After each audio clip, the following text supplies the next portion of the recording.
Hello les amis, aujourd'hui on va parler d'un géant du cinéma, Clint Eastwood. Entre western, drame et thriller, cet acteur-réalisateur a tout déchiré. Je déballe le coffret et je reviens vers vous.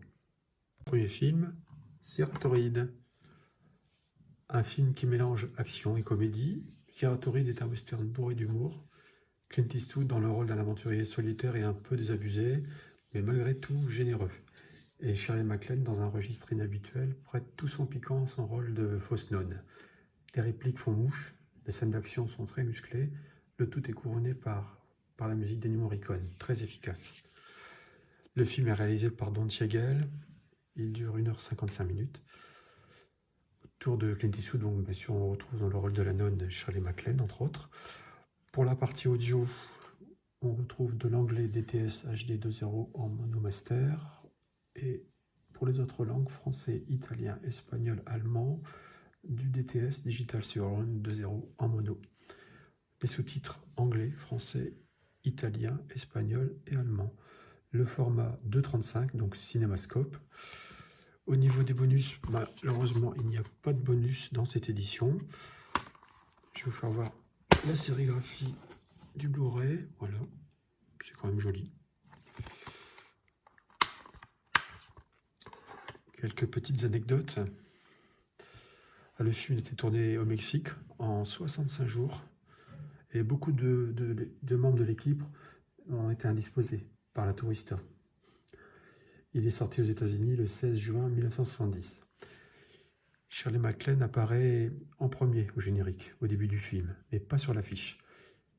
Clint Eastwood sera ensuite toujours mentionné en premier jusqu'au film Un monde parfait. Il a aussi révélé qu'il a tué un serpent à sonnette pour une scène du film, car les autorités mexicaines ne voulaient pas qu'il soit relâché dans le secteur après le tournage terminé. Clint Eastwood a précisé qu'il ne voulait pas le tuer, vu qu'il est opposé à l'abattage des animaux. Bud Buttigieg, crédité pour l'histoire de Siratoride, avait imaginé ce synopsis pour Steve McQueen et Brigitte Bardot. Ce film ne sera jamais réalisé par Buttigieg. Et Brigitte Bardot tentera sans succès l'aventure du western avec Chalaco, un western sorti en 1968. Siratoride est sorti en France le 1er juillet 1970 et a totalisé un peu plus d'1,066 million entrées. On passe au prochain film. Un shérif à New York. Coogan est un shérif aux méthodes plutôt expéditives. Histoire de sanctionner sa brutalité, ses supérieurs le chargent de récupérer un prisonnier à New York pour le ramener en Arizona. Le captif s'échappe lors de l'extradition et le shérif est dessaisi de l'affaire. Mais Coogan n'est pas homme à rentrer les mains vides. Il s'engage alors une traque brutale dans la grande cité. Donc le réalisateur Don Siegel, la musique Lalo Schifrin. Le film dure 1h40. Aux côtés de Clint Eastwood, on retrouve Suzanne Clark, Don Stroud et Lee Jacob. Au niveau de l'audio, l'anglais en DTS HD 2.0 Master. Pour le français, l'italien, l'espagnol et le portugais, c'est du DTS Digital Surround 2.0 Mono. Et il y a aussi les sous-titres en anglais, français, italien, espagnol et portugais. Le format d'image 1.85, il est sorti chez Universal. À l'intérieur du Blu-ray, on retrouve Clint Eastwood. Voilà. Quelques anecdotes.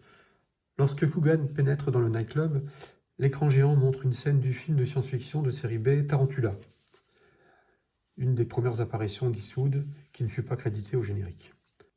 Ce film, dans lequel Clint Eastwood joue le rôle d'un policier aux méthodes expéditives, inspirera le personnage d'Harry Callahan, dont le premier film sera tourné à San Francisco, sous la direction encore de Don Siegel 3 ans plus tard. Clint Eastwood incarne un personnage fumant la cigarette, alors que l'acteur est non-fumeur dans la vie.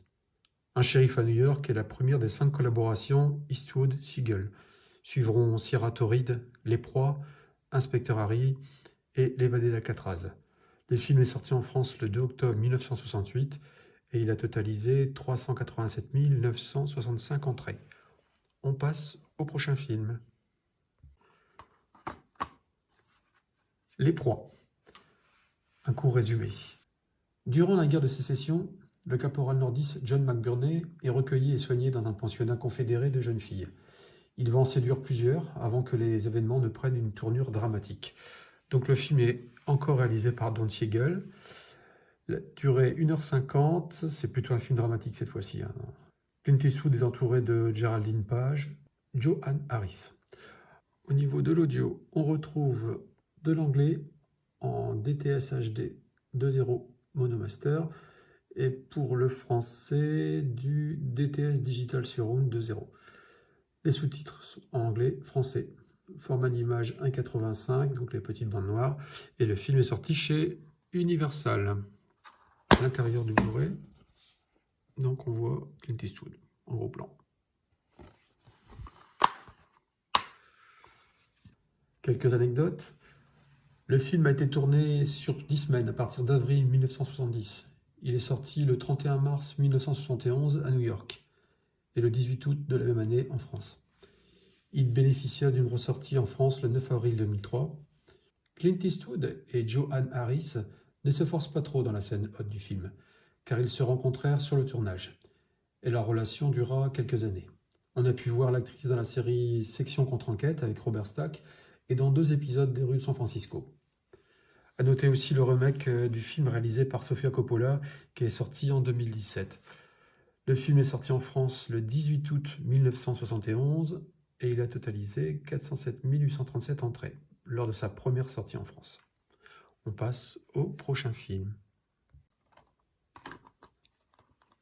Un frisson dans la nuit. Le résumé.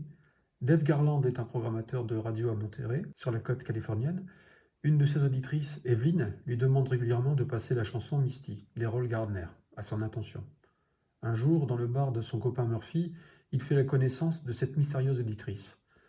De fil en aiguille, elle passe la nuit chez lui. Alors qu'il était parti dans une relation sans lendemain, il va constater à ses dépens qu'Evelyn ne le vit pas de la même façon. Le film a été réalisé par Clint Eastwood, musique de Dee Barton, c'est un thriller. Clint Eastwood est entouré de Jessica Walter et de Donna Mills. Au niveau de la piste audio, on retrouve du TTS HD 2.0 mono, master audio pour l'anglais, et pour le français, l'italien, l'espagnol, l'allemand, le portugais, du DTS Digital Surround 2.0 mono. Sous-titres français, anglais, allemand, espagnol, italien et portugais. Le format de l'image 1.85 avec les petites bandes noires. Et il est sorti aussi chez Universal. L'intérieur, voilà. Clint Eastwood en gros plan. Quelques petites anecdotes. Le film est basé sur un fait divers réel. Clint Eastwood s'est par ailleurs inspiré de sa propre expérience. Lorsque plus jeune, il a été harcelé par une femme plus âgée que lui. Ce film marque l'une des rares incursions de Donna Mills dans le cinéma. Cette actrice a essentiellement tourné pour la télévision, apparaissant dans la série Côte Ouest. Clint Eastwood interprète ici un disque jockey de Carmel, en Californie. Dans la réalité, l'acteur sera élu maire de cette petite ville en 1986. Le film est sorti en France le 12 janvier 1972 et il a totalisé 236 039 entrées. On passe au prochain film. Joe Kidd, un western. Le petit pitch du film. Joe Kidd, un ancien chasseur de primes, est engagé par Frank Harlan, un puissant propriétaire, pour traquer Luis Chama, un chef révolutionnaire mexicain qui aide les petits propriétaires mexicains à récupérer leurs terres volées par les colons américains. Dégoûté par les méthodes d'Harlan, Kidd passe finalement du côté de Chama. Donc le film a été réalisé par John Sturges, musique de Lalo Schifrin. Le film dure 1h30. Clint Eastwood est entouré de Robert Duvall, John Saxon. En piste audio, on retrouve, on verra mieux comme ça, de l'anglais DTS HD 2.0 mono master audio. Et pour le français, l'italien, l'espagnol, l'allemand, du DTS Digital Surround 2.0 mono. Les sous-titres sont en anglais, français, italien, espagnol et allemand. La sérigraphie du Blu-ray.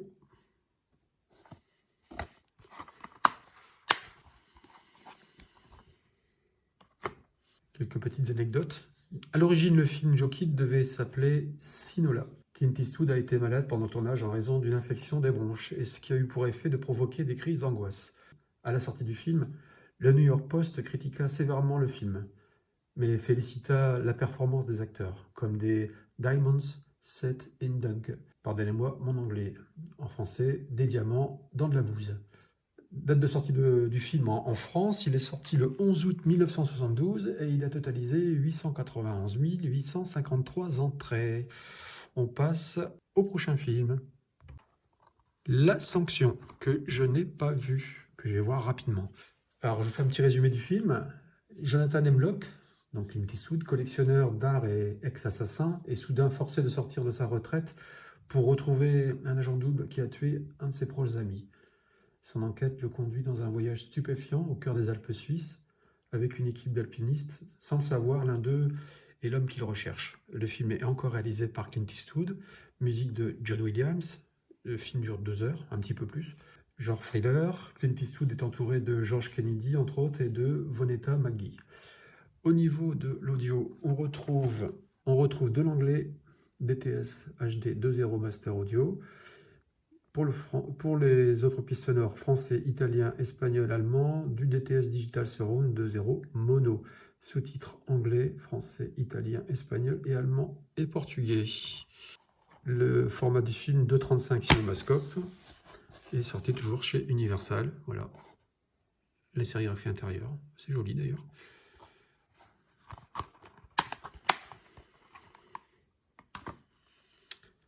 Quelques petites anecdotes. Le tournage fut marqué par le décès de l'alpiniste écossais David Knowles, qui chuta d'un rocher dès le second jour du tournage. Clint Eastwood se tenait à la même position quelques instants plus tôt. L'acteur pensa abandonner le projet après ce tragique accident. Il poursuivit finalement pour que la mort de Knowles ne fût pas vaine. Il y eut d'autres incidents et blessures moins dramatiques durant le tournage dans la montagne.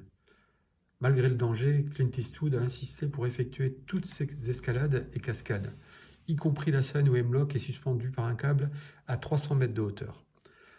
L'acteur s'entraîna à l'escalade durant l'été 1974 sous la direction d'un alpiniste chevronné dans le parc national de Yosemite. Déjà déçu par Universal après les films Un frisson dans la nuit et Brizzy, l'acteur reprocha au studio une mauvaise promotion du film. Comme pour Unité d'artiste, il ne travailla plus avec Universal. Il signa un contrat avec la Warner, toujours en association avec Malpaso, la société de production de Clint Eastwood. Date de sortie du film en France, il est sorti le 16 juillet 1975 et il a totalisé 255 706 entrées. Et on va passer au dernier film, L'homme de haute plaine, le pitch. En 1883, quelque part dans le désert de la Sierra Nevada, à l'est de la Californie, un mystérieux cavalier pénètre dans la bourgade minière de Lago. À peine arrivé, l'étranger abat 3 individus qui lui cherchaient querelle.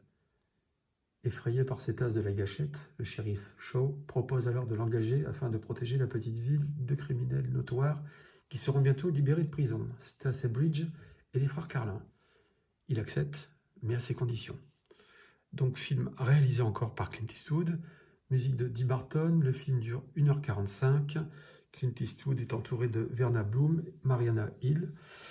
Au niveau de l'audio, on retrouve de l'anglais DTS HD Master Audio 5.1 et en français, italien, allemand, du DTS Digital Surround 2.0 mono.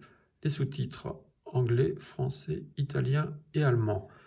Au niveau de la sérigraphie du CD, somme toute assez simple, mais bon, l'essentiel c'est le film. Hein. Quelques anecdotes.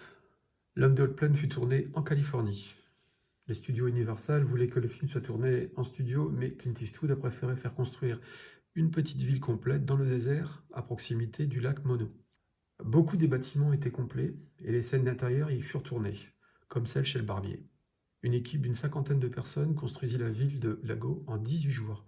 Elle comprenait 14 maisons et un hôtel de 2 étages, et le tout fut incendié à la fin du tournage, lors du final. Clint Eastwood dut tourner les séquences en continuité et monter le film pareillement. Le film est sorti en France le 22 août 1973 et il a totalisé 790 646 entrées. À l'époque, en France, Clint Eastwood n'était pas encore la superstar qu'on connaît aujourd'hui. Sur les 7 films que je viens d'évoquer, Siratoride a fait exception. C'est le seul de ces 7 films à avoir dépassé le million d'entrées en salle. Quand on regarde la carrière qu'il a construite depuis, acteur, réalisateur et producteur, les choses ont bien évolué. Aujourd'hui, Clint Eastwood est une véritable légende du cinéma. Si tu devais choisir un film de Clint Eastwood, lequel ce serait et pourquoi? Dis-le moi en commentaire si tu veux. Pour information, j'ai acheté le coffret à la Fnac. Je l'ai payé 20,99 €. Il y avait une remise de 20%. Donc 20,99 € divisé par 7, faites le calcul. Ça fait un film à moins de 3 €. Je crois que j'ai fait une bonne affaire. Voilà, c'est tout pour aujourd'hui. J'espère que tu as aimé cette plongée dans l'univers de Clint Eastwood. N'hésite pas à t'abonner et à liker la vidéo. C'est ce qui m'aide à la propager à de plus en plus de personnes. Je t'en remercie. Prends soin de toi et à très vite pour de nouvelles aventures ciné. Au revoir.